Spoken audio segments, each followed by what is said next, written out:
Price the Lord, ஹல்லேலூயா. கிறிஸ்துவுக்குள் பிரியமானவர்களே, இந்த அருமையான காலை வேளையிலும் தேவ சமூகத்துக்கு வந்த உங்கள் ஒவ்வொருவரையும் இயேசுவின் இணையற்ற நாமத்தினாலே அன்பின் வாழ்த்துக்கள். இந்த நாளிலும் யோபு 23 அதிகாரம் 10 வசனத்தை அடியேன் வாசிக்கிறேன். நான் போகும் வழியை அவர் அறிவார், அவர் என்னை சோதித்த பின் நான் பொன்னாக விளங்குவேன். ஆமென், ஹல்லேலூயா. அருமையான காலை வேளையில் இந்த வார்த்தையை நாம் வாசிக்கிறோம் பாருங்க.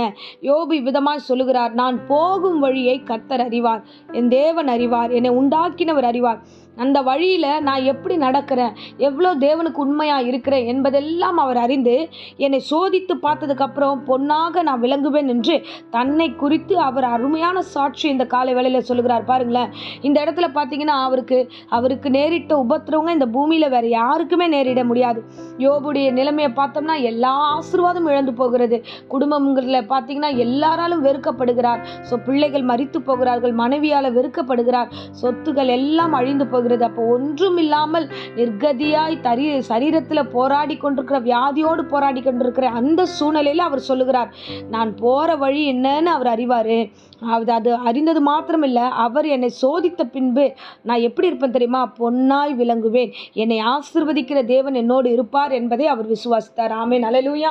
யோபு இந்த வார்த்தை சொல்லுவதற்கு முன்பதாக அவருடைய நண்பர்கள் எல்லோரும் அவரிடத்துல வந்து, அதில் முக்கியமான நண்பர்கள் அவரை சுற்றி சூழ்ந்து கொண்டு சொல்லுகிறார்கள், நீர் ஒருவேளை பாவம் செய்திருப்பீர், நீர் அவரோடு சமாதானமாய் பழகுக, நீ சமாதானமாக அவரிடத்துல மனம் திரும்பு, நீ தவறுதலாக ஏதாவது பண்ணியிருந்தா மன்னிப்பு கேளு, அப்போ தேவன் உன்னை வந்து மன்னித்து சேர்த்துப்பார், உன்னை மறுபடியும் கட்டுவிப்பார். இதுக்கு முன்ன அதிகாரம்லாம் பார்த்தனா அட்வைஸ் மேலே அட்வைஸ் சுற்றி வந்து சொல்கிறாங்க, உனக்கு ஏன் இந்த பிரச்சனைனா, நீ எதையாவது பண்ணியிருப்பா, அதனால தான் உனக்கு இந்த பிரச்சனைன்னு சொல்லிட்டு பழியை அவங்க மேலே திணிப்பார்கள். அப்பொழுது தான் சொல்லுகிறார், நமக்கு அதே மாதிரியான ஒரு சூழ்நிலை அமைதுன்னு வச்சுக்கோங்க, நம்ம உபத்திரவத்தில் இருக்கிறோம் அப்படின்னா நம்மளை சுற்றி இருக்கிறவங்க யாராவது வந்து இதே மாதிரி சொல்லி, இந்த மாதிரி வார்த்தைகள் எல்லாம் சொல்லி, நம்ம சொந்தக்காராகட்டும், நண்பர்களாகட்டும், இல்லை நம்ம கூட ரட்சிக்கப்பட்டவங்களாகட்டும், யாராவது வந்து உனக்கு இதனால தான் பிரச்சனை, இதனால தான் உன் வாழ்க்கையில் நல்லதே நடக்கலை, இதனால தான் இது நடக்குதுன்னு நம்மளை யாராவது குற்றப்படுத்தும் போது நம்ம எப்படி ஆயிடுவோம் தெரியுமா, திரும்பி நம்ம ட்ரிகர் ஆகி அவங்கள பார்த்து நம்ம திரும்ப பேச ஆரம்பிச்சிடும். இதெல்லாம் உங்களுக்கு தெரியாது, நான் அப்படி இருக்கிறேன் தெரியுமா, இப்படி இருக்கிறேன் தெரியுமா அப்படின்னு சில காரியங்களை அவங்க மேலே கோவப்பட்டு நம்ம சில வார்த்தைகள் எல்லாம் பேசுவோம். ஆனால் யோபு என்ன பேசுகிறா தெரியுமா, நீ எதனா பேசு, என் தேவன் என்னை அறிவார், என் தேவன் என்னை அறிவார், அது மட்டும் இல்லை அவர் பார்வைக்கு நான் பொன்னாய் விளங்குவேன், என்னை சோதிக்கட்டும், கடவுள் என்னை பரவாயில்ல சோதிக்கட்டும், சோதித்தா நான் பொன்னா விளங்குவேன்ல, என்னை அறிவார்ல அப்படின்னு விசுவாச வார்த்தைகளை முன்னிட்டு அவர் பேசுகிறார். ஆமென், ஹல்லேலூயா. இந்த நாட்களில் எந்த மனிதனாக இருந்தாலும் சோதனை என்ற ஒரு காலகட்டத்தில் கடந்துதான் வர வேண்டும். ஹல்லேலூயா. சோதித்த பின்பு தான் நம்ம பொன்னாக விளங்க வேண்டும். ஆமென். ஒரு வசனம் சொல்கிறது, அவர் உட்கார்ந்து வெள்ளியை புடமிட்டு சுத்திகரிப்பார்ட்டு.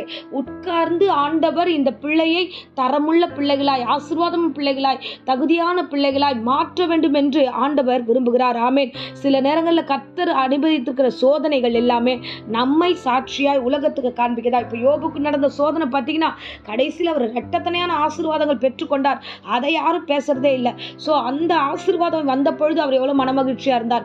முன்பிருந்த மரியாதை காட்டிலும் மரியாதை கூடுகிறது, முன்பிருந்த ஆசீர்வாதத்தை காட்டிலும் இரட்டத்தனையான ஆசீர்வாதம் கூடுகிறது. அப்பேற்பட்ட நிலையில் கர்த்தர் அவனை முன்னிலைமையிலும் பின்னிலைமை முழுவதுமாய் மாற்றப்பட்டிருக்கிறது. ஆமென், ஹல்லேலூயா. அன்பானவர்களே, தேவனாகிய கர்த்தர் நமக்கு என்று ஒரு காரியத்தை அனுமதித்திருந்தா, ஒரு ட்ரைனஸ் இருந்திருக்கலாம், ஒருவேளை பலவீனமாக இருந்திருக்கலாம், ஏதோ ஆண்டவர் பேசுறது புரியாமல் நமக்கு ஒரு வேலை இருக்கலாம், இல்லை சோதிக்கப்பட்டது போல நம்மளுடைய சூழ்நிலைகள் இருந்தால் நீங்கள் எதை குறித்தும் கலங்கப்பட வேண்டிய அவசியம் இல்லை. யோபு எவ்வளவாய் கடந்து வந்தாரோ அதை காட்டிலும் அவரை போல இல்லை, அதை காட்டிலும் மேலான கிருபைகள் நமக்கு கொடுக்கவும் அவர் வல்லவராக இருக்கிறார். யோபு மாதிரியெல்லாம் நம்ம சந்திச்சோம்னா இந்த தினத்தில் இருக்கவே முடியாது. ஆனால் தேவனாகிய கர்த்தர் நம் மீது இரக்கமாக இருந்து இந்த பிரசங்கத்து மூலமாக உங்களோடு கூட பேசி கொண்டிருக்கிறார். ஆமென், ஹல்லேலூயா. நீங்கள் பார்த்தீங்கன்னா பவுல் விதமாக சொல்லுகிறார், 1 கொரிந்தியரில் நம்ம வாசிக்கிறோம், மனுஷருக்கு நேரிடுகிற சோதனையை அல்லாமல் வேறே சோதனை உங்களுக்கு நேரிடவில்லை, தேவன் உண்மை உள்ளவராக இருக்கிறார், அவர் உங்களை திராணிக்கு மேலாக உங்களை சோதிக்கப்பட மாட்டார். ஆமென், ஹல்லேலூயா. அதுக்கு இடமும் கொடுக்க மாட்டார். அப்படி ஒருவேளை சோதனை வந்துருச்சுன்னா அந்த புதிய ஏற்பாட்டு காலத்தில் அந்த சோதனையை நீங்கள் தாங்கத்தக்கதாகவும் அந்த சோதனையோடு கூட தப்பித்து கொள்ளத்தக்கதாகவும் போக்கையும் கர்த்தர் உண்டாக்குவார். எந்த சோதனையில் இப்போது இருக்கிறீர்களோ அதிலிருந்து வெளியில் வருவதற்கு வழியும் போக்கையும் கர்த்தர் நிச்சயமாய் தருவார். திடமனதாக இருங்க. இதுதான் பவுல் சொல்லுகிறார். சோதனையில் நீங்கள் வந்து மாட்டி இருந்தீங்கன்னா அந்த சோதனையை தப்பித்து போக கிருபையின் நாட்களில் நாம் இருக்கிறோம். கர்த்தர் நிச்சயமாய் நம்ம நடத்துவார். ஆமென். அல்லேலூயா.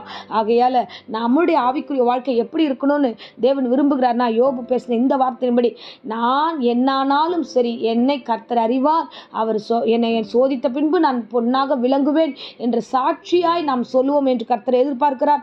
இந்த உபவாச நாட்கள் நாம் கடந்து போய்கொண்டே இருக்கிறோம். ஸோ இந்த 40 நாளில் நீங்கள் ஓடி வருகிறீர்கள். உங்கள் குடும்பத்திற்காக, தேசத்திற்காக, சபைக்காக ஓடுகிற இந்த ஜெபங்கள் ஒரு நாளும் வீணாய் போகாது. சோதனைக்கு மத்தியில், வேதனைக்கு மத்தியில், வீட்டின் காரியம் ஒழுங்காகவே மாறலை, ஸோ எந்தெந்த காரியம் நடக்கவே இல்லைன்ட்டு புலம்பிட்டே இந்த வேளையில் ஜெபத்தில் இருந்தாலும், என் தேவனாகிய கர்த்தர் உங்களை பொன்னாய் விளங்கச் செய்து இரட்டத்தனையாக யோபு ஆசீர்வாதத்தை போல உங்களை ஆசீர்வதித்து உங்களை சிறந்தெடுக்கும்படி செய்வார். உங்களுடைய ஜெபங்கள் ஒரு நாளும் வீண் போகாது. தேவன் தாமே உங்களை ஆசீர்வதித்து சமாதானத்தோடு வழி நடத்துவார். ஆமென். ஸோ கர்த்தர் அறிவார், அவருக்கு சாட்சியாய் பொன்னாய் விளங்க நீங்களும் சகிப்புத்தன்மையோடு தேவ சமூகத்தில் காத்திருங்க. கர்த்தர் பெரிய காரியங்களை செய்வார். ஆமென். இப்பொழுதும் அடியேன் உங்களுக்காக ஜெபிக்கிறேன். அன்பு ரட்சகா, அந்த அருமையான தருணத்தில் பிரசங்கத்தை கேட்ட ஒவ்வொரு பிள்ளைகளையும் ஆசீர்வதிப்பீராக. எத்தனை பெரிய சோதனையாக இருந்தாலும் ஆண்டவர், அந்த சோதனையில் ஆண்டவர் நிற்கத்தக்க பலன் தாங்க. அந்த இடத்துல இருந்து தப்பித்துக்கொள்ள வழியை போக்கையும் காண்பி தருளுங்க. நிச்சயமாக வழி நீர் வைத்திருக்கிறீர், அப்படியே நடத்துவீராக. பொன்னாய் விளங்கட்டும். ஒவ்வொருவரையும் ஆசீர்வதியும். அடியேனையும் என்னோடு சார்ந்த என் சபையார் எல்லோரையும் பாதுகாத்துக் கொள்ளும். சுகபல ஜீவனை வழி நடத்துவீராக. இப்போதும் வியாதியோடு பலவீனத்தோடு யாராக இந்த பிரசங்கத்தை கேட்டுக்கொண்டால் பூரண சுகத்தையும் ஆரோக்கியத்தையும் கர்த்தர் கட்டளிட்டு ஆசீர்வதித்து வழி நடத்தும், காத்துக்கொள்ளும். இயேசுவின் நேற்று நாமத்தில் ஜெபித்து ஆசீர்வாதத்தை ஒப்பு கொடுக்கிறேன். ஜீவனுள்ள நல்ல பிதாவே. ஆமீன். ஆமீன். Praise the Lord. God bless you.